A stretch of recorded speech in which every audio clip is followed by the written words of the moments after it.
Good evening, all the students present here. First of all, it is going to be an interactive session. So, if any of the aspirants have any doubt or questions, please drop it in the chat box. Today, topic is nutrition, and the speaker that we have here is Dr. Nilanchal Chakraborty, sir. He is a consultant critical care at Apollo Multi Speciality Hospital, Kolkata. Sir, you can start. Thank you. Yes, this is kind of a preliminary course for the EDIC ongoing examining. So on nutrition, so start on how much we know. What is isocaloric diet? We assess what is the nutritional need of the each patient at the bedside, and when you reach the energy around the defined target, we call it isocaloric diet. When we reach up to or below the 70% of the defined target, we call it hypocaloric or underfeeding. And when it's just very minimal to preserve only the intestinal epithelium and the brush border enzymes to maintain the immunity of the gut, we call it trophic feeding. It is maybe 500 ml in a day. And we target a protein up to 1.2 to 1.5 gram per kg per day for individual patient, but when it is less than 0.5 gram per kg, we call it is a low protein diet. And never we intend to overfeed the patient, because it will ultimately cause more metabolite of carbon dioxide. So we call it overfeeding when we intend more than 110% of the target feeding calorie. So, who should receive a medical nutrition therapy? It is a therapy. Definitely, it is therapy for the patients who are in ICU and staying more than 48 hours. It's not just diet.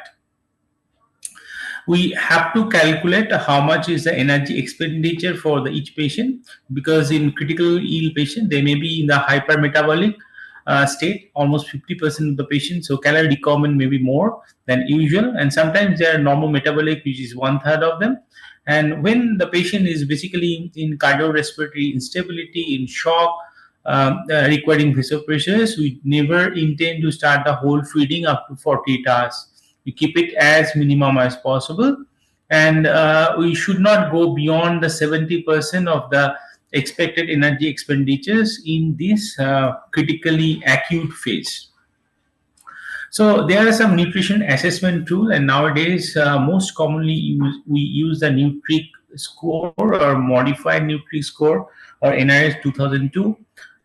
If the facilities are there, we measure interleukin 6, but otherwise we measure other clinical and biochemical parameters to assess what is the nutritional assessment goal of the patient. So as you can see, if you assess with a Nutric score without the interleukin 6, there is a cutoff of 5 or less than 5 or more than 5. If the patient is at high risk of Nutric score, there is a higher chance of mortality. So patient at high risk of nutritional adverse events or nutritional deficiencies when the Nutric score is more than 5. It is available in the Medcalc, no point in memorizing them, but you just have to mention the Nutric score more than 5. They are at high nutritional risk. So while assessing the patient's nutritional need, you have to assess the patient's pre-admission history, the dietary history, the body mass index, the body composition, muscles versus fat mass, and the clinical parameters in terms of biochemistry, the electrolytes, potassium, magnesium, phosphate, comorbidities, and other associated drugs, and predicted ICU length of stay. Then, based on the ideal body weight, you actually try to calculate what could be the calorie and protein need of the patient. These are all available in the Medcalc. No point in memorizing, just to understand the concept. So you have to screen for the patient of malnutrition risk using this score, and every critically ill patient staying more than 40 hours should be considered a risk of malnutrition. In terms of physical signs, we need to see for muscular atrophy, edema, water accumulation more than the muscle mass, loss of subcutaneous fat, and mucosal lesions, which may be signs of vitamin deficiencies, micronutrient deficiencies, before we decide what could be the nutritional need. There are different theoretical criteria for assessing the energy targets, but they are rarely used, like the intercalorimetry or amount of carbon dioxide production compared to the oxygen consumption. And we never intend to give more than 70% of the nutritional need or energy expenditure in the first 40 hours. We intend to give only hypocaloric nutrition in the first 1 to 2 days, the early phase, and then after 3 days, we gradually increase it to 80 to 100% of the energy need as per the requirement, and targeting to reach it by around 7 days as the patient tolerates. So when we assess what is the nutritional need of the patient, then we target our therapy, that is nutritional therapy. Oral diet is preferred because it is more physiological. If the patient cannot swallow for different reasons, we go for early enteral nutrition, but never the full one. We target a early nutrition, but always hypocaloric in the first 40 hours. When enteral nutrition is contraindicated or cannot be given, parenteral nutrition usually may be tried, but never within the first 40 hours for critically ill. So some of the trials been done in recent era. One is in the French group of population who compared parental versus enteral nutrition, started within the first 24 hours and assessed what is that 28-day mortality or ICU mortality or 90-day mortality, and they tried to achieve almost the full nutritional need in the first few days and found no difference.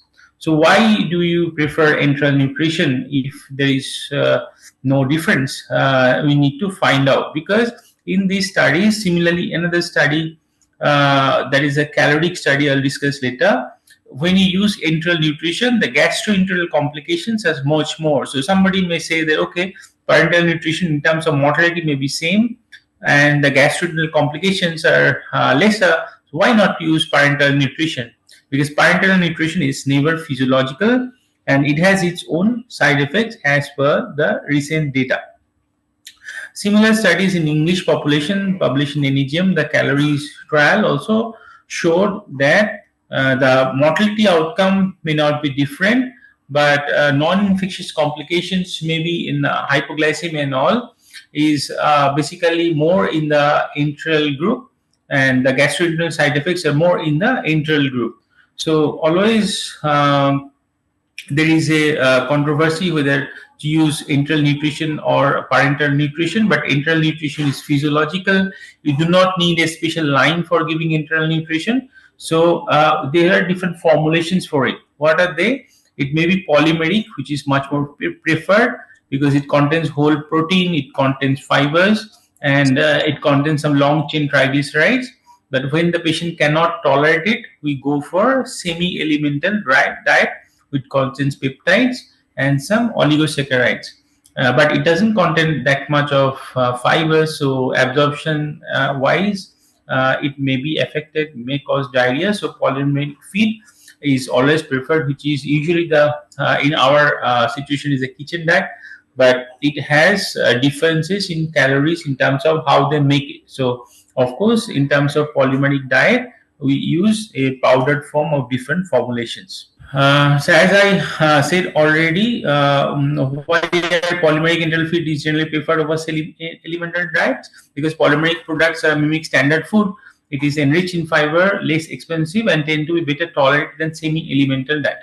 When is semi-elemental enteral feed is indicated? When the patient cannot absorb the polymeric food, like short bowel syndrome, to improve nutrient absorption in acute severe pancreatitis, or gut allergy to macromolecules such as proteins. So then we use the peptide formulations.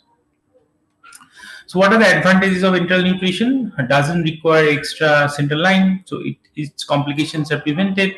Of course, there are fewer infectious complications, and of course, the feeding is less costly, and it is more physiological and maintains the intestinal integrity.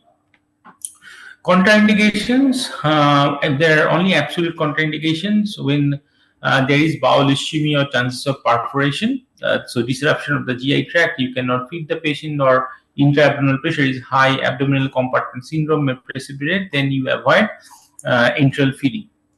So there are some relative contraindications when the enteral feed cannot be given, expected in next 3 days, and there is life-threatening hypoxia or hypercapnia, gastric aspirate more than 500 mils in 6 hours, or maybe active GI hemorrhage going on, or maybe conditions when the risk of aspiration is too high, or maybe some other things like abdominal trauma, raised intracranial pressure, abdominal pressure, etc. But right now, in today's date, if the patient is having neuromuscular blockers, on hypothermia, on ECMO, even the patient is prone or having traumatic brain injury or severe acute pancreatitis, even the guidelines have changed, and enteral nutrition is no longer a relative contraindication.